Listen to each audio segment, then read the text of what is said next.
How's it going, everyone? Welcome back to our podcast. So, haven't been out here in a while, so hope everyone's doing well. Yeah, Have what's you up, guys? have you been? I've been good. I'm tired. It was busy. Yeah, It was what's up, tired? I got him. oh, All right, so we're gonna start off here with the Would You Rather. I think it's a good way to kind of break the ice. So it's kind of a random one, but it's very specific. So, would you rather take a 3-day vacation into the mountains or take a 3-day vacation near the beach? the mountains. I Why? don't have to think about it. I don't like the beach.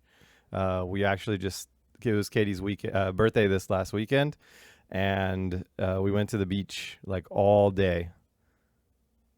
And I only did that because I love Katie. Mm, So yeah, I don't like the beach. I sound like Anakin from Star Wars. It's rough, it's coarse, and it gets everywhere. yeah, No truer line in any movie has ever been uttered. yeah. If you're Um, referring, if you're not sure what he's referring to, he's talking about Star Trek. There's a character no, named no, Anakin. no. Yeah. So I was the same.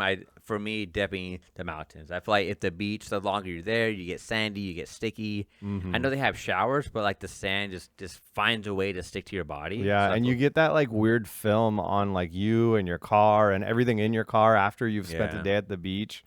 But like, okay, enough about the negatives about the beach, but like there's genuine like good things about the mountains. It's so beautiful up yeah, there, the nature, the animals, the quietness of the yeah, mountains. That's why we love doing camp up in the mountains, yeah, just because it's so beautiful. It gets you away from all of the distractions, all of the noises.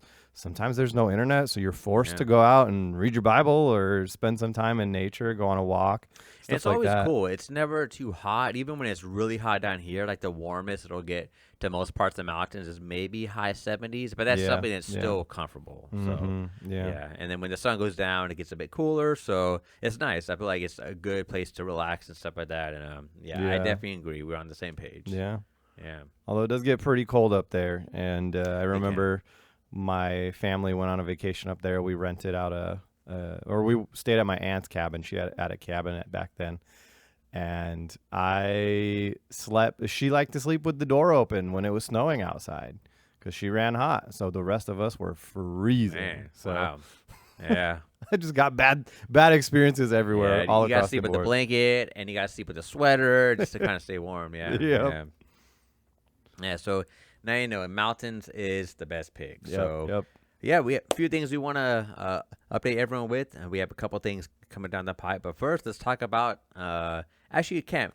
We're gonna skip it. We had camp for the second one, but we want to start off here with camp because it's been a few weeks, 2 weeks since camp, and Yeah. let's talk about some of the highlights for camp. Oh my goodness. How do I pick one?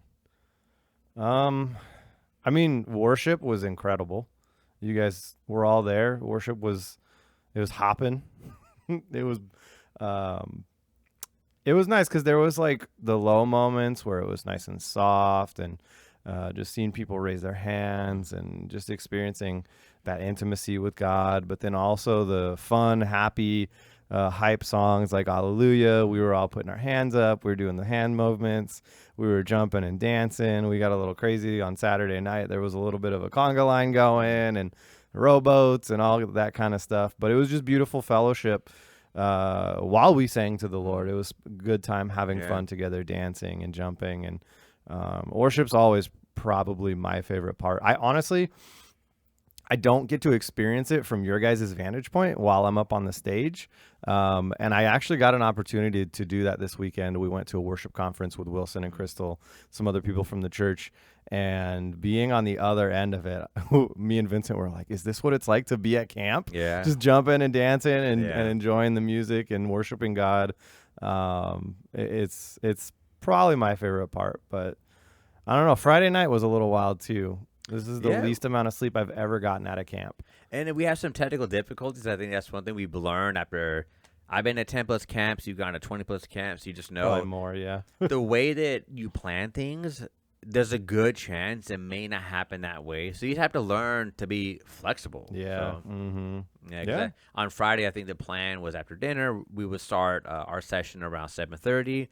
I don't think we started till like 8:45. Yeah. So, Yeah. It was Satan didn't want us to be worshiping God the way we did, but you know what? We sacrificed some sleep and Some people didn't even sleep at all on Friday Yeah. night. They stayed up because Coach was doing a morning hike, so they did that, and they stayed up because they were like, "Well, why go to sleep when we want Yeah. to go to the hike?" Yeah. Um, But I think we use the time very wisely because usually yeah, as you're practicing, we're outside. We'll probably play a game, and after the game, they're like, okay, they just want to go inside. But this year, we just had like a very unique group of kids to where everyone was outside playing basketball, playing football, playing yeah, frisbee, playing soccer. Just it was just a cool time to where everyone was just enjoying being at camp because we had like 35 to 40 people going for the very first time, so they didn't yeah, really know what to expect and. They didn't know they were starting late. They were just there, just having an amazing time. They were fellowshipping with one another. They were getting to know different people. So it worked out really, really well. yeah, So, yeah. We had a total of what, 85 kids there? yes, Yeah, 85. Yeah. 85. And I think you said it perfectly. Like there was just so many things that everybody was doing, finding ways to spend time together and have fun and Yeah. fill that space. It wasn't everybody just free time, let's go be on our phones Yeah. and separated from each other and on TikTok and whatever else they're on their phones doing. And it was just good time of fellowship, good Yeah. time of playing games, Yeah. and then they came in all ready to worship. So that was They were really ready cool. to go. I Yeah. remember we were like, all right, we figured out all the technical difficulties, and then I started seeing people come in, and I was like, you know what? Yeah. I told the youth band in there because I have a little a mic that nobody else can hear except for the band in their ears.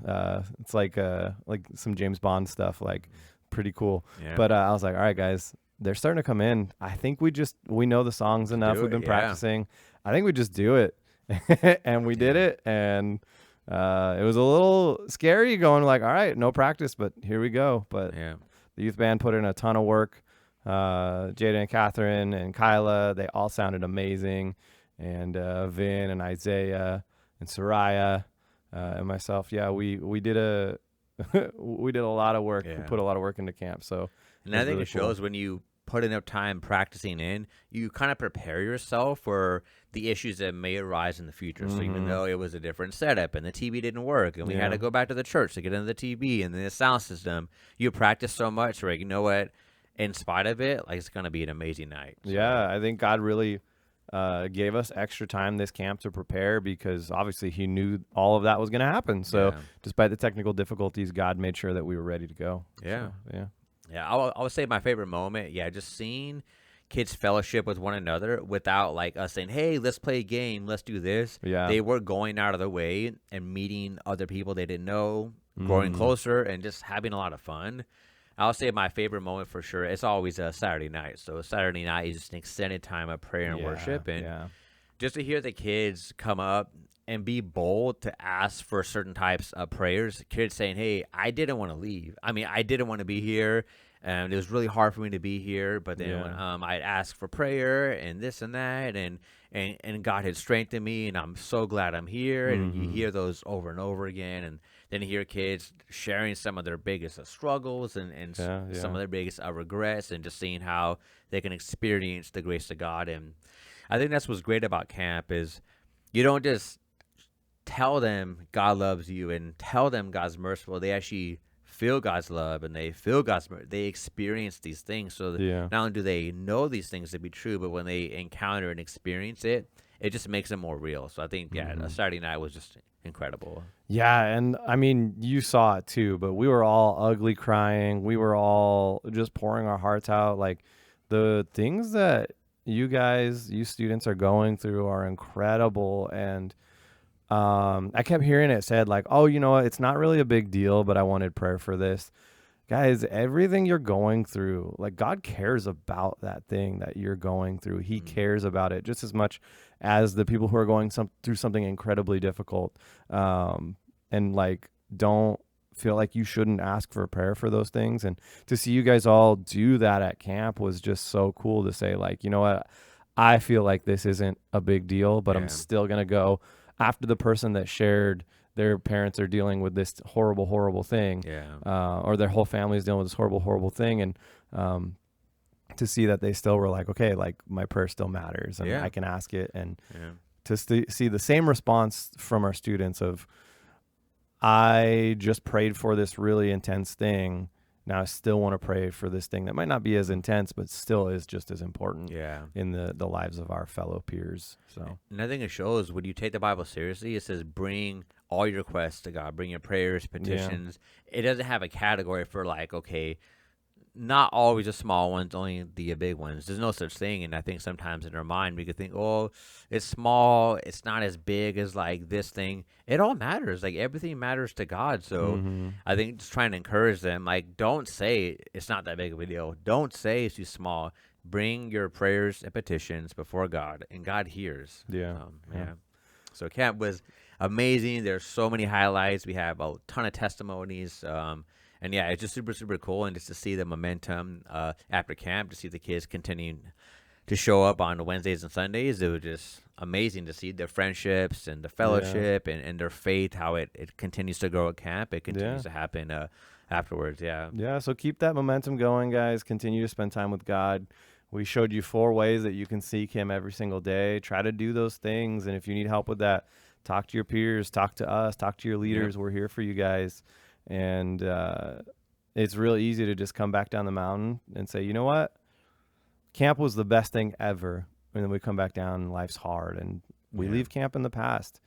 The cool thing is God comes down the mountain with us. He doesn't stay up there. He's not a God that just sits on his high throne above us and we have to go to him. He seeks after us too. And he wants that relationship with you every single day. So keep seeking that. Keep seeking him out. Be in your Bibles. Be praying. Be worshiping. And be finding new ways to surrender each and every day. Yeah.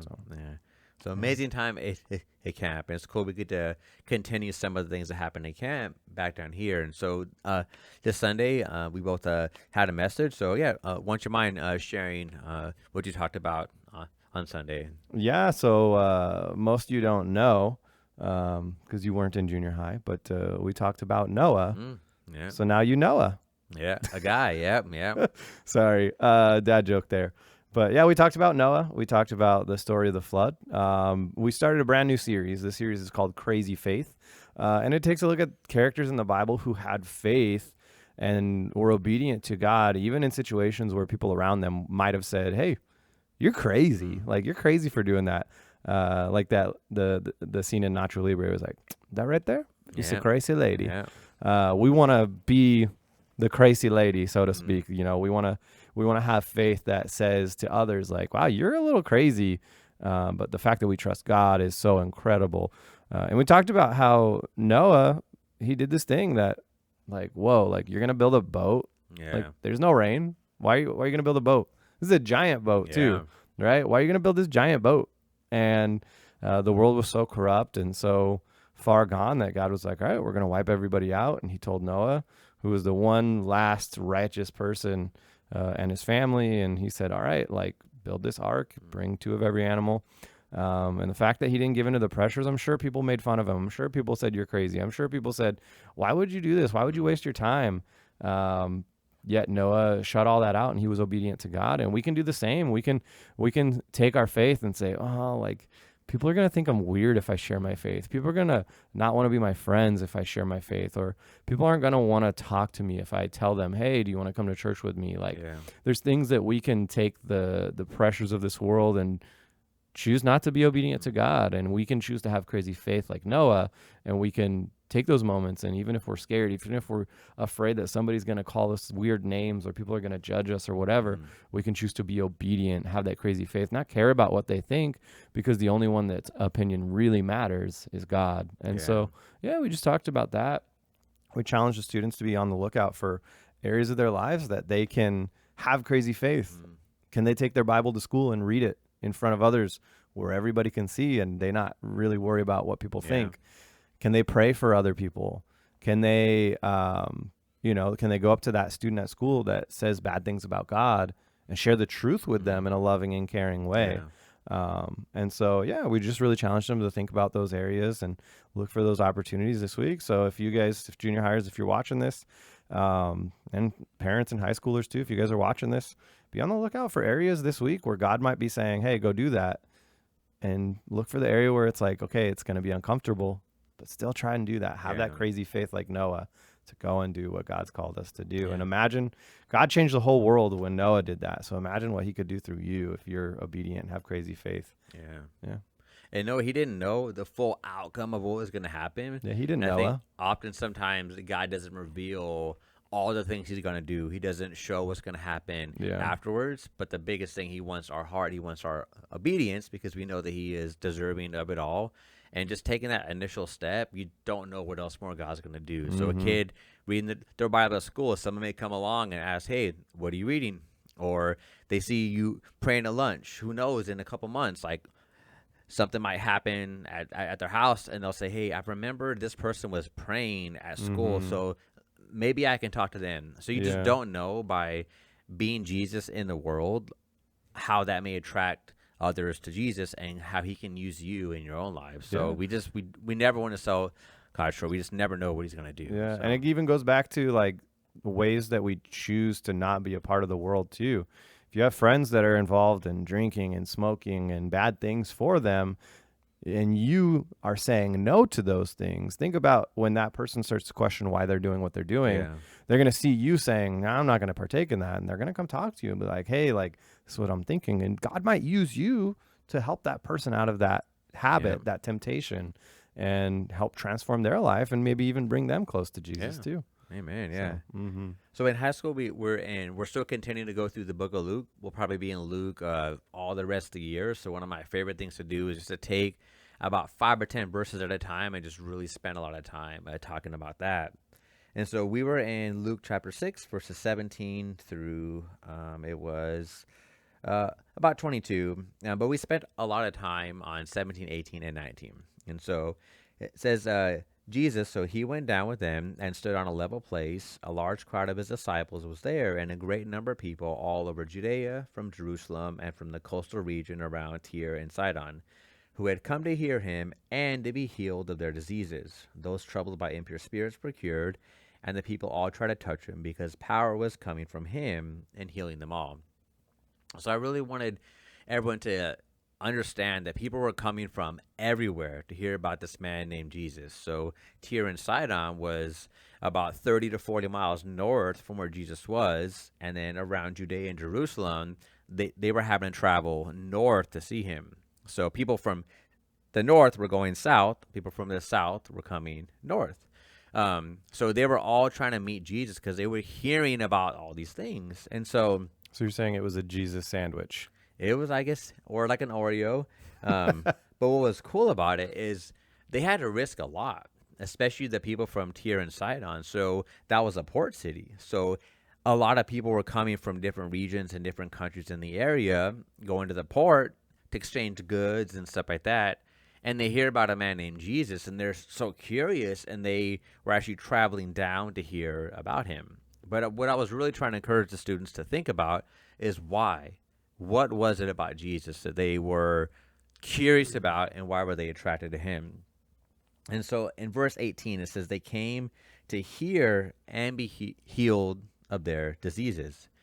So they didn't just want to hear some good teachings to live a better life. They didn't just want to get healed of certain things and go on about their merry way. They wanted all of Jesus. They wanted to hear the life-giving truth that he offers and be healed of their sicknesses and disease. So they wanted all of Jesus. And so I was really encouraging the students that Jesus gave all of his life for you and I. He died for our sins. He rose from the grave for all of our sins, just not the ones in the past and not thinking about the ones in the future, but he gave all of who he was for all of us. And so we should give all of who we are to him, and not just only like some things. Like, oh, I only want the loving Jesus, but I don't want the Jesus that calls me out of my sin. Or I want to call all these people out, and I want to be a street preacher and turn and burn, but God will love them, but I don't have to do that. Like, we want all of Jesus. Like, Jesus will lovingly call people out, but he'll also flip tables too. And so we must accept Jesus for all he is, and just not some parts. And so just really encouraging them to think about, he gave all of his life for us. So in obedience back to him and love for him, we give all that we are to him. So really just trying to think about, am I holding things back? Am I seeking him with wrong motives? Do I have an agenda when I think about God and my faith and stuff? And just really encouraging them to be open and honest and real. I think that's what he wants from us. So, yeah. I think it's cool too, like, to notice that if you're asking those questions, right? Like, what are my motives? What is my heart like? The fact that you're asking those questions shows you're heading in a good direction. Yeah. Somebody that doesn't care or is in it for the wrong things, they're not going to question, like, well, what is my motive behind this? Where's my heart at this? If you're looking to see where your heart is and let that transfer, let Jesus transform you, then you're heading in the good, the right direction. Yeah. So. And I think God will honor people when they don't have all the answers, but they're just going by faith. They're walking by faith, not by sight. And not I think by that's sight. that's what he did for Noah, and that's what I think he wants from us too. So I'm gonna start walking around with my eyes closed. There we go. Yeah. Make sure you open the door before you leave. So yeah. Yep. Yeah, it was a great Sunday. It's good to see, even though it's hot, people showing up. So yeah, and we also had something really cool happen on Sunday. We had some worship. And we had some people jump in last minute. Well, one person jumped in last minute, but 2 people for the very first time in our youth band debuted. And we had Lucas Dukas and Action Jackson join us. Jackson on drums, Luke on bass. And it was just really fun, really cool getting to see those guys hop on. And Jackson found out about it literally the Wednesday.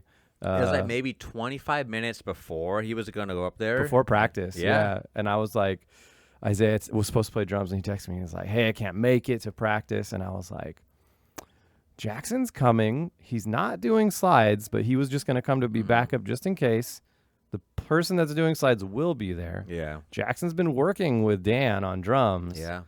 Jack, do you want to play drums? And he didn't even hesitate. Yeah. Kind of just like when we read the story of Noah this week, Noah just went and did what God told him to do. He didn't question it. And Jackson had that same heart. So it was really cool. And I've been working with Luke a little bit on bass. He's been practicing for a couple months now. And they both killed it. They both stepped up in a big way. We've been praying for new band members. And I think camp and just they've been working with the band in other areas, have built up their excitement for it.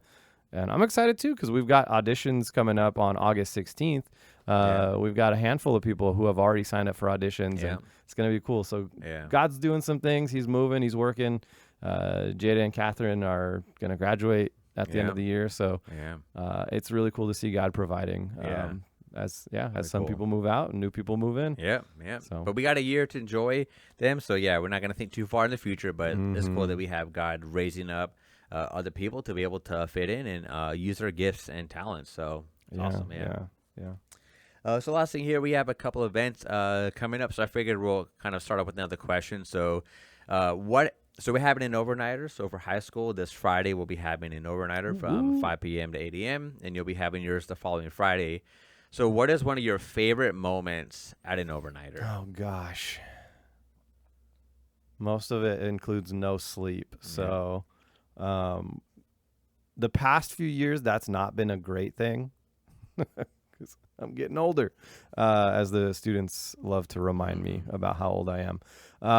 But let's see. Honestly, I really we do a lot of Nerf stuff, and I really like Nerf. I get into it. I like to play paintball and airsoft, and I get really competitive when I go play those things. So Nerf is just another outlet like that where I get to run around and shoot people with Nerf guns. But we play a lot of fun, weird games when we break off. So the girls will go over to their building, the boys will go to the student building, where each group sleeps. But the boys, obviously, they don't sleep at all. I think last year we had one student want to go to sleep, but the rest of us will stay up and we'll play Nerf. We'll play games like one of my favorites is called TTT. So if you ever played something like Mafia or One Night Werewolf, it's just kind of like a social deduction game, but it's using Nerf guns.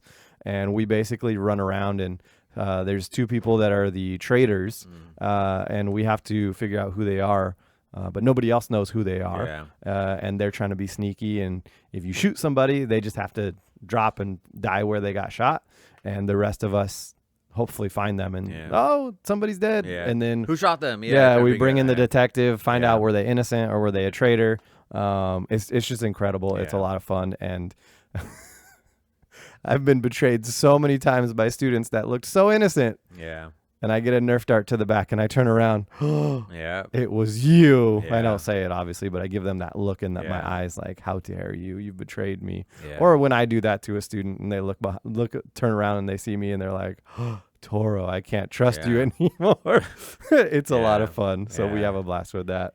Yeah, we have different themes too. I remember, I would say my favorite moment, this was probably about 3 years ago, where we ate together, hung out together, and then it was probably about like 10:30 or so, and usually around that time, like the guys will stay in one building and the ladies will go to another building. And we were doing like the tortilla slap challenge. You drink a bit of water, tortilla slap.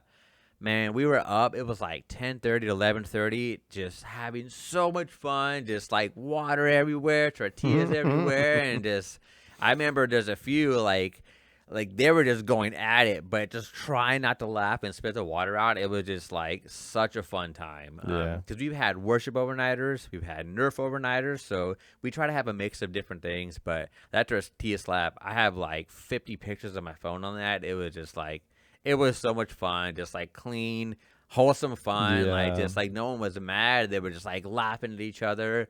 And I think it just shows like how friendships can bond over like really silly things. And I'll never forget that. We were doing it for like maybe an hour. It was just so much fun. It was a lot. It's a lot of slapping with tortillas. Yeah, ton of fun. Yeah, overnighters are great. So if you guys have never been to an overnighter, if you're just like, I don't want to go, or like, I don't know what an overnighter is, just give it a try. It's a lot of fun. It's kind of like camp in some ways. Like a mini camp, because we all come together, we eat together, we fellowship together. We'll usually have some type of Bible study, or we'll pray about something, and after that we have like games, activities, and then once the girls separate and the guys separate, the girls have like their own thing, we have our own thing. So it's just like a ton of fellowship in one night to just grow closer with God and grow closer with one another.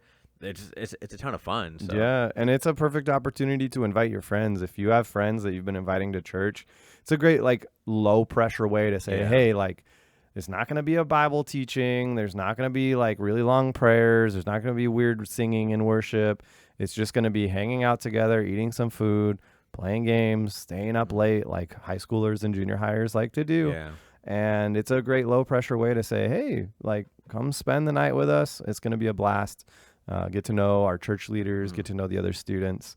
And then maybe they come and they find out, oh, these are some cool people, or maybe we're not cool, but just people they vibe with, you know, because not all of us are cool. Yeah. And I think fellowship is really important. And I think that we just it's like we bake in like hours and hours of a fellowship, and it's just a ton of fun. So yeah. So coming out for the overnighters. It's going to be incredible. So, yeah. And we have all the information on our events page. So, centerpointchurch.church. On the events page, it has all the things that we have coming up soon, and also some of the things in the future. So, remember to take a look at that. Go check it out. We've got junior high has a few events coming up, like roller skating night, and cardboard chaos night is coming up in September. So, more details will be on the website. But if parents, students, if you guys want to help us collect cardboard boxes, we're starting to collect cardboard boxes now. So we're just asking clean cardboard boxes. We don't want greasy pizza boxes, or like sometimes I get stray cats that come through my yard and I'll throw a box outside and they pee. I don't want pee boxes either. Okay. Just clean boxes. We're going to be throwing them at each other, building things with. We also want any like junk mail or newspapers. We'll use those things as well as part of building decorations and stuff like that. So if you guys have any of that stuff, just bring it by the junior high room and we'll make a giant pile like we did last year. You guys remember that giant box wall along the wall. So, It's a lot of fun things we have coming down the pipe. So hope to see you all there this Friday and the other events we have coming up. So guys, have a good one. Take care. All right. Bye, guys. Have a good week. Bye.